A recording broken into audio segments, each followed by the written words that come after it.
Hey you guys, welcome to Bones Collector, and it's time for our top 20 board games. This video is going to have 10 positions, 20 through 11.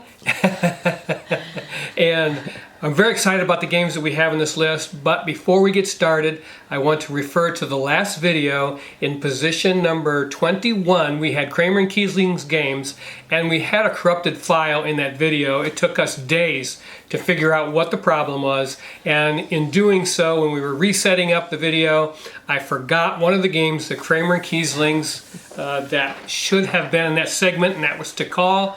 I love this game, and I wanted to take a second and talk about it before we get started on the 20 through 11.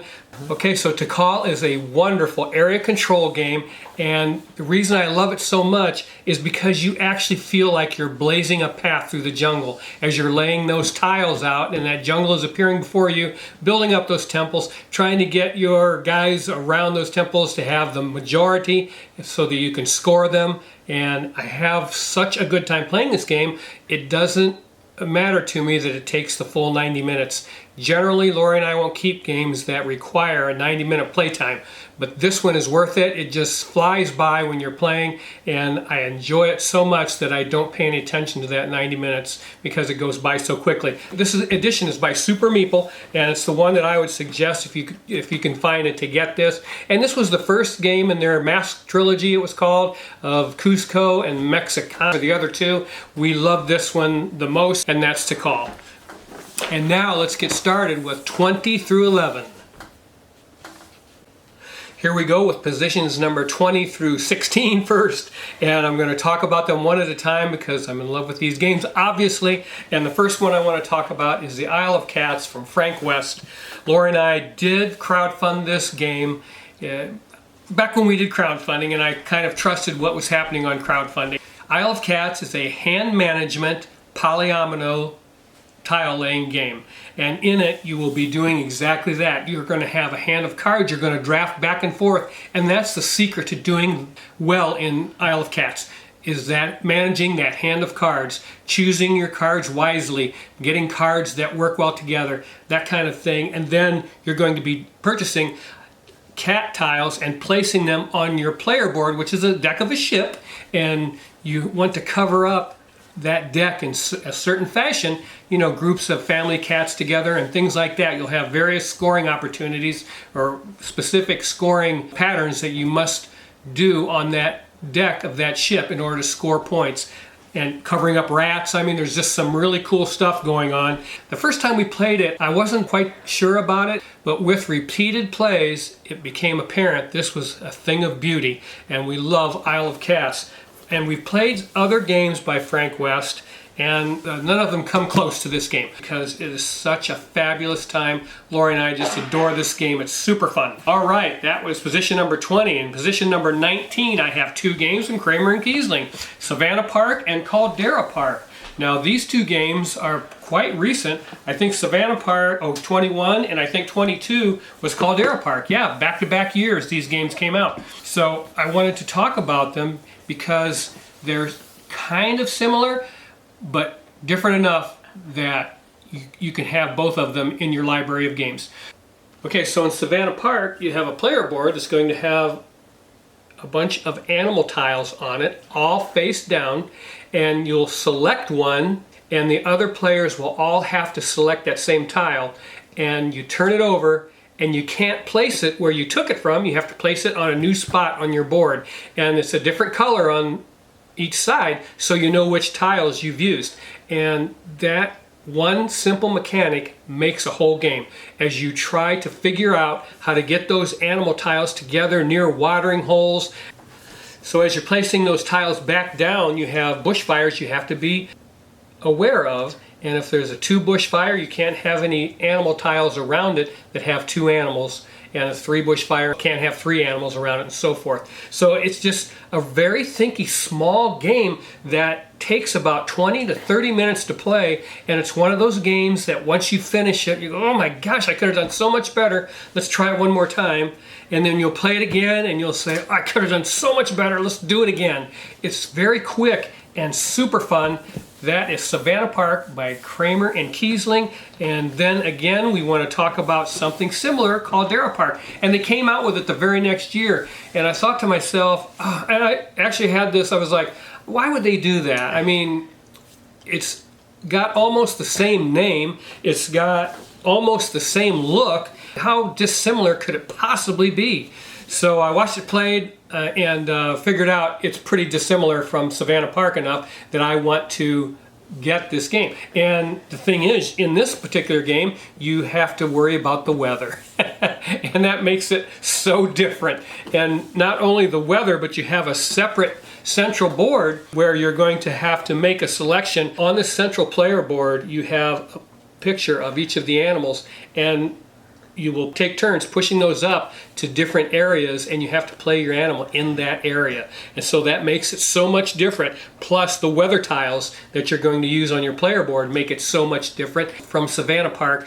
It has an incredibly different feel, and I couldn't believe that it was that different. But once I played it, I realized I like both these games. Now, if I had to pick between the two, I don't know, I'd have a tough time deciding. So because of that, I decided to keep them both. We love both of them, and I put them both in the same slot, and that's Caldera Park and Savannah Park in number 19. And in number 18, we have a game that came out just recently, 2022, I believe, and it was in my top 10 of the year. And this is a game by Reiner Knizia. Again, great board game designers, guys. I'm telling you, stick with them because you'll find games that you love to play. In Millefiori, this is a beautiful game on the table, and you have 6 different areas where you're going to lay down these clear acrylic tiles that are gorgeous, by the way, and you're going to lay those on the board, and each one of those sections scores in a different fashion. So you're thinking all the time about where you want to put those tiles, and you have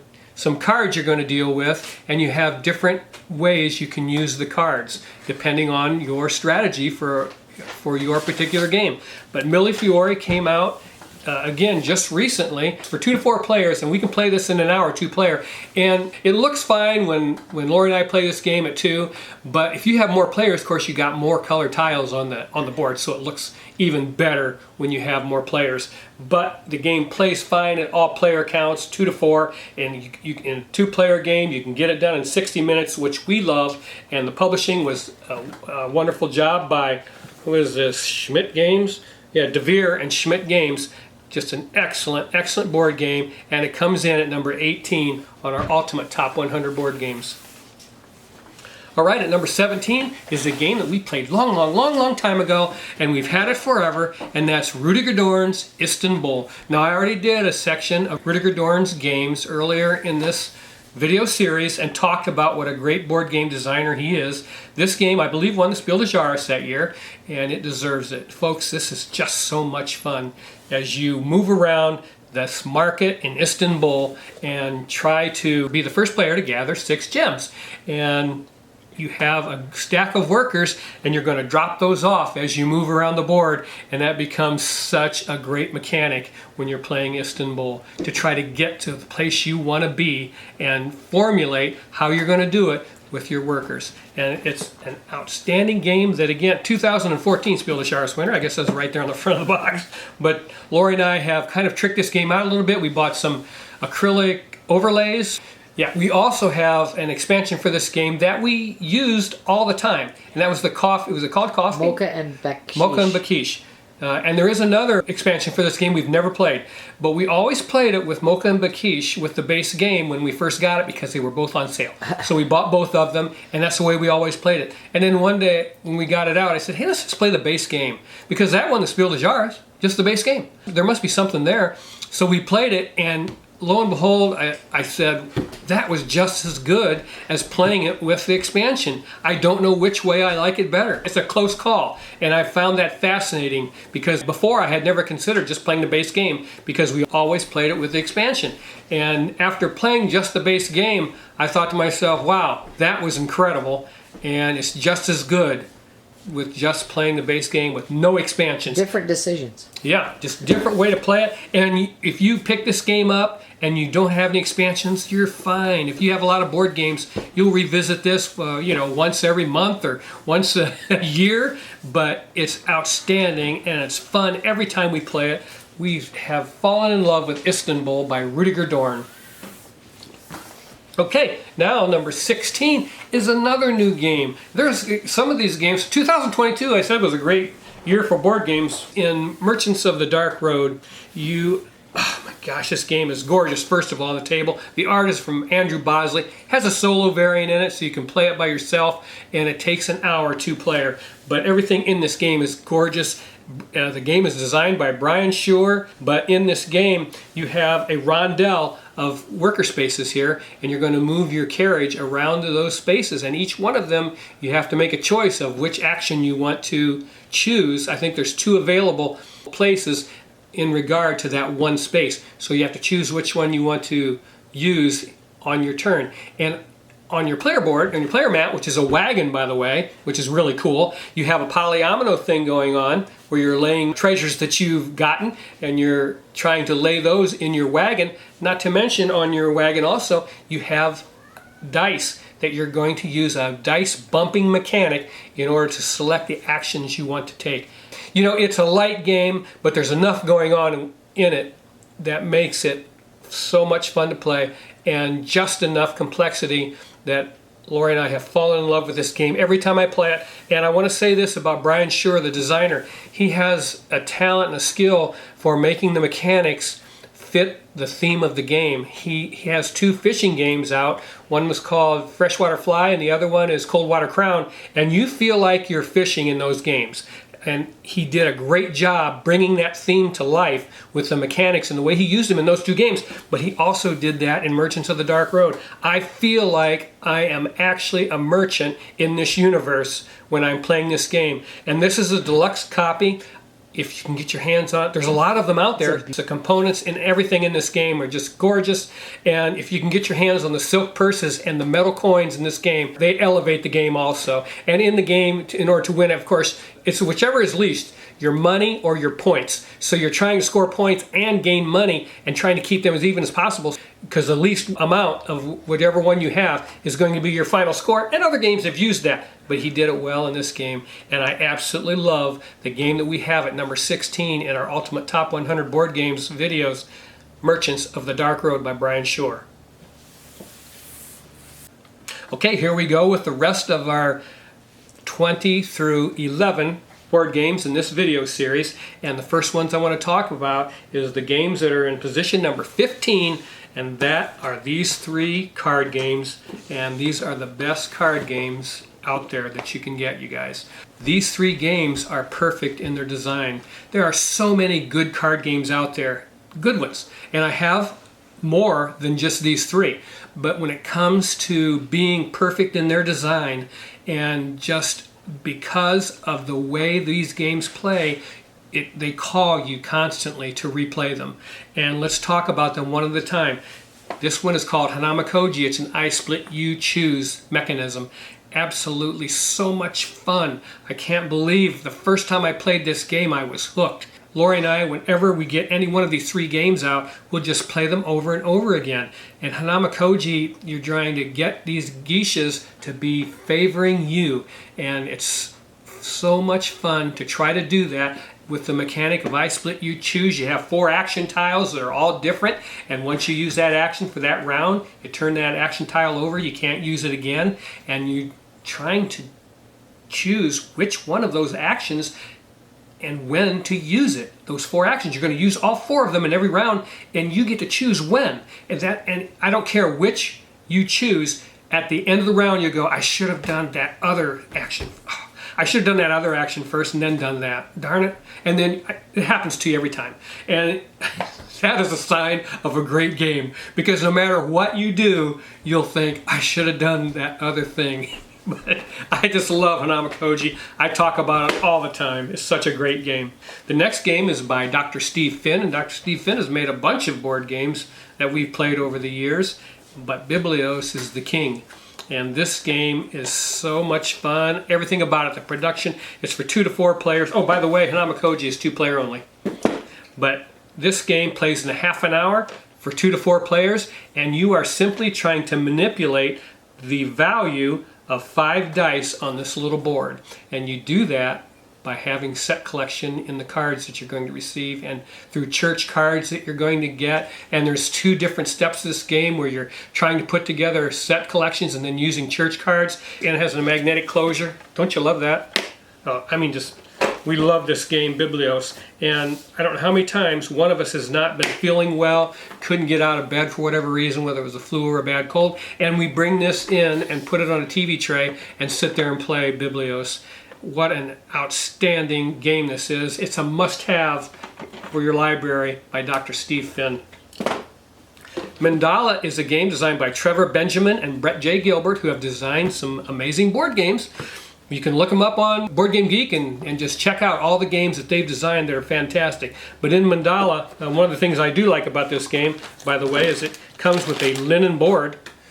You know, rather than have some great big box with a board you don't need, or not having a board of any kind, or a neoprene mat that won't fit in the box, these guys were brilliant and made a linen board, and it folds up and goes right in the box. And there's nothing in this box except that linen board and this deck of cards. Wow.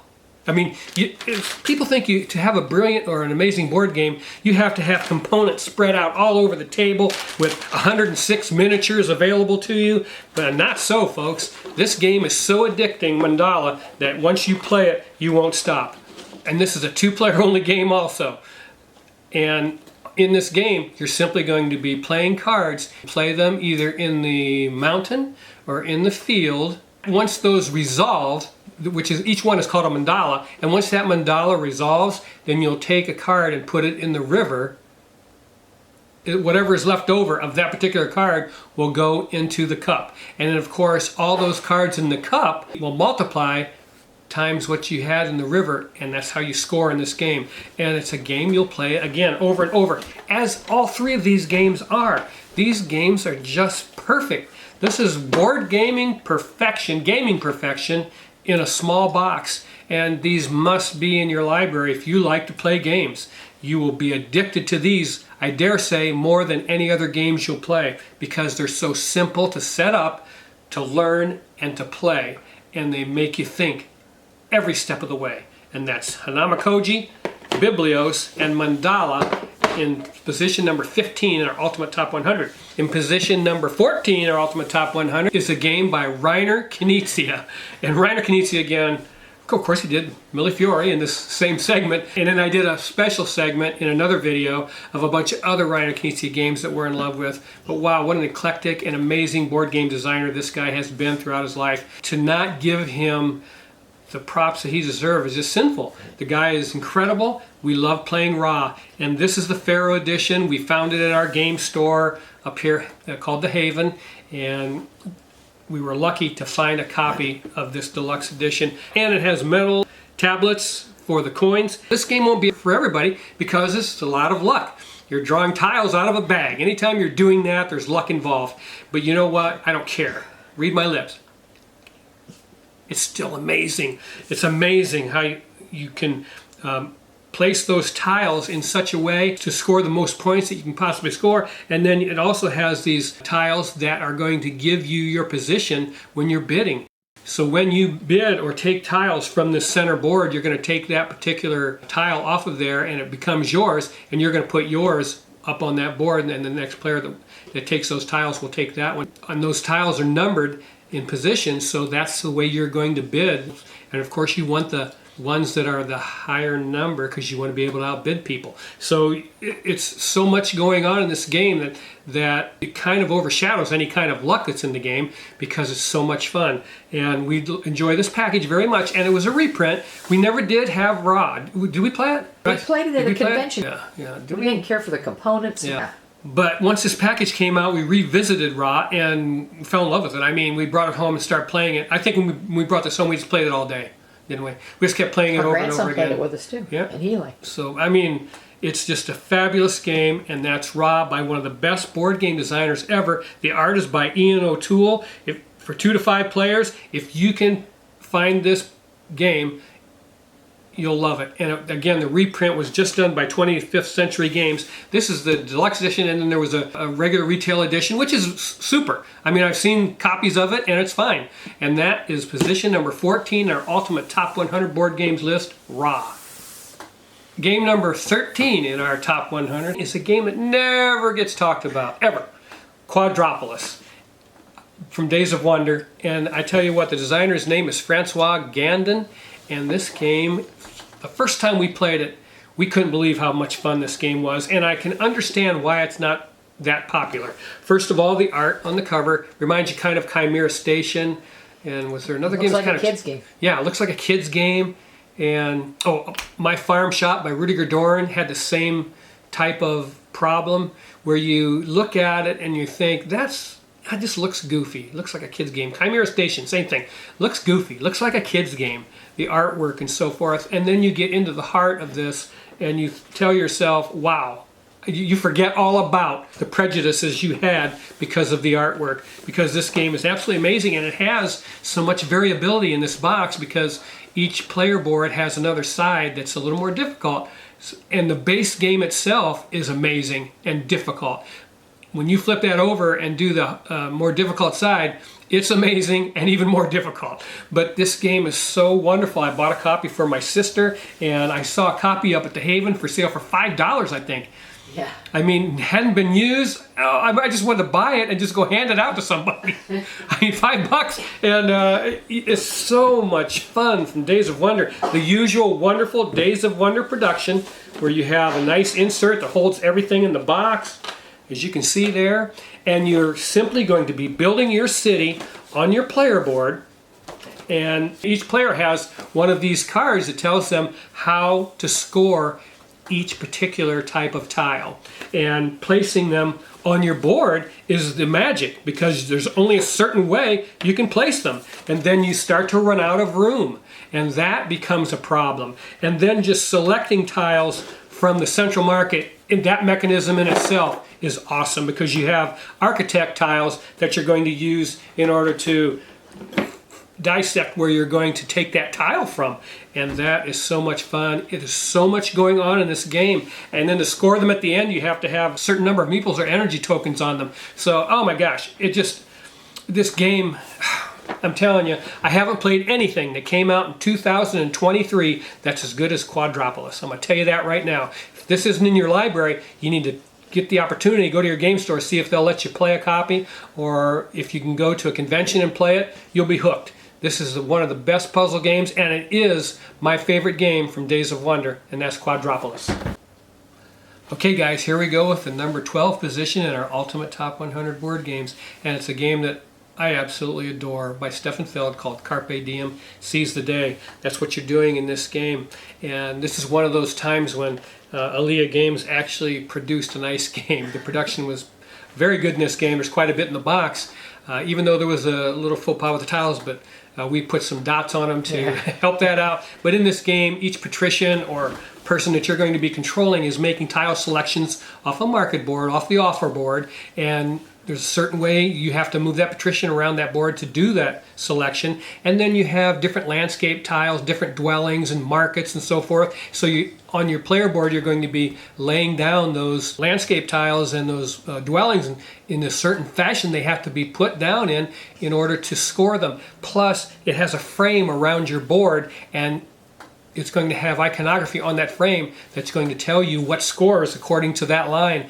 So it's very difficult. But the thing that makes this game unique and beautiful is the fact, first of all, that you can play this in 30 to 45 minutes. And for a Stefan Feld game, that's amazing. And then the second thing is the objectives that go on the side of the board. You have cards that are going to be laying on the side of the board, and those objectives have to be met or you get minus points at the end of the round. You have to meet 2 of them in order to not lose any points. You at least got to get one in order to not get punished twice. But if you don't have any, you're going to get beat to death. And this starts in the first round, so that you have to know what those objectives are, because at the end of the first round, you have to meet at least one of them. You're going to lose points. And I love that kind of pressure right from the get-go. And that's why I'm so madly in love with Carpe Diem. It is my favorite game by Stefan Feld. I just adore this game. If you haven't played it, it's readily available. It's gone through a reprint, so there's copies all over the place.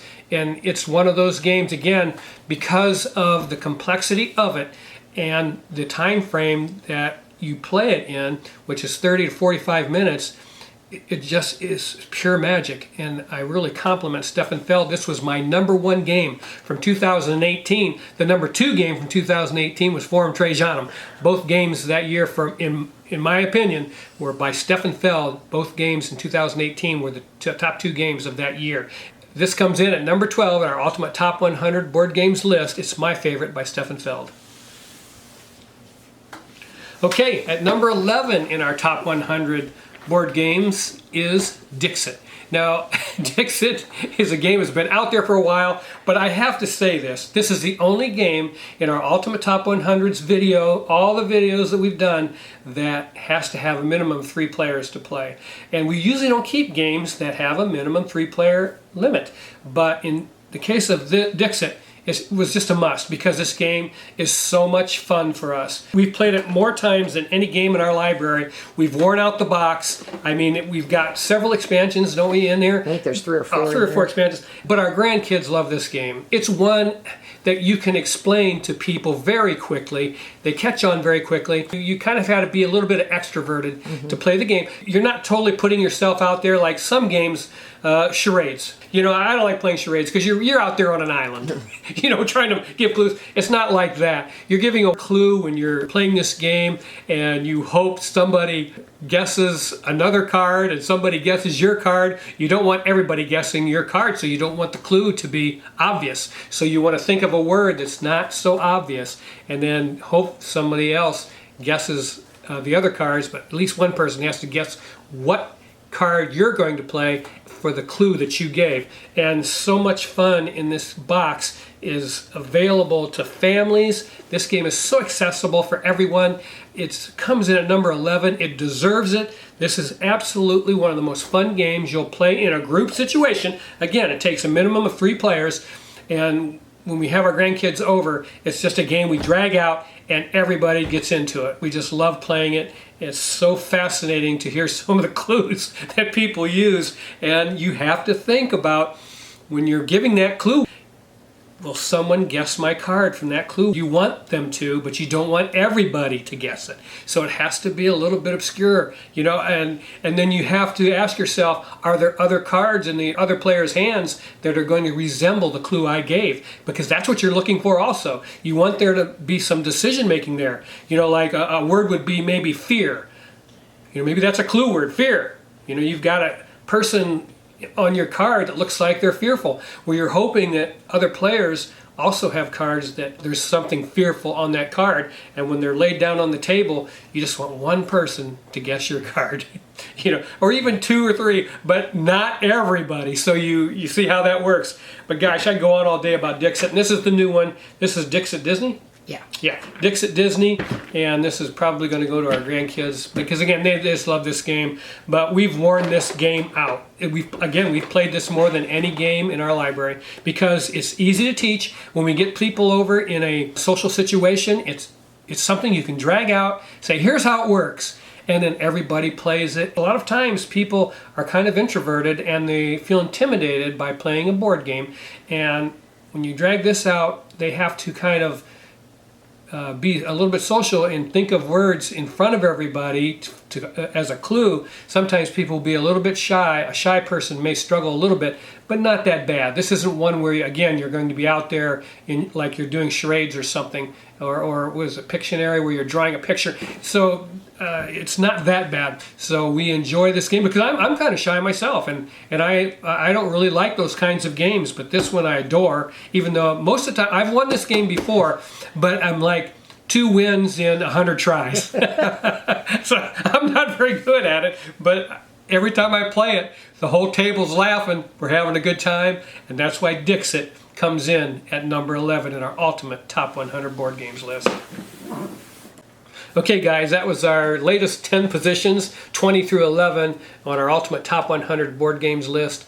I hope you enjoyed what you saw. I'm in love with every one of those games I've talked about in that 10. I'm in love with every game I've shown in this video series. So please, if you get the opportunity, go to a convention, check those games out. You can say, hey, the Bones Collector said this is good, let's play it. Because he suggested this game and this game, and we loved those games. So let's try that game. If you like the games that I suggest to you, then try some of the other ones that I'm talking about. But those games are fabulous. They're so much fun. We enjoy doing this series. I'm excited about the next video of our Ultimate Top 100 Board Games list when we go 10 through 1. And I want to thank all of you for watching this series. And please, if you get a chance, go to your phone, your TV, computer, and give us a like so that we can get that video up the suggested list. And subscribe if you haven't subscribed already. We love every one of you. We love doing this series. We love doing this channel because it is a hobby for us. Again, we have no monetary concerns. No one's paying us or giving us free games. We're getting no kind of a monetary reward for doing this. We don't even monetize this channel. So yeah, it's just something we do for fun, and we're glad we're doing it, and we want you guys to find games that you love to play and keep on board gaming, because it's the best doggone hobby on the planet because of the games that are in this video series. We'll see you the next time when we do 10 through 1 on the Bones Collector. Bye-bye.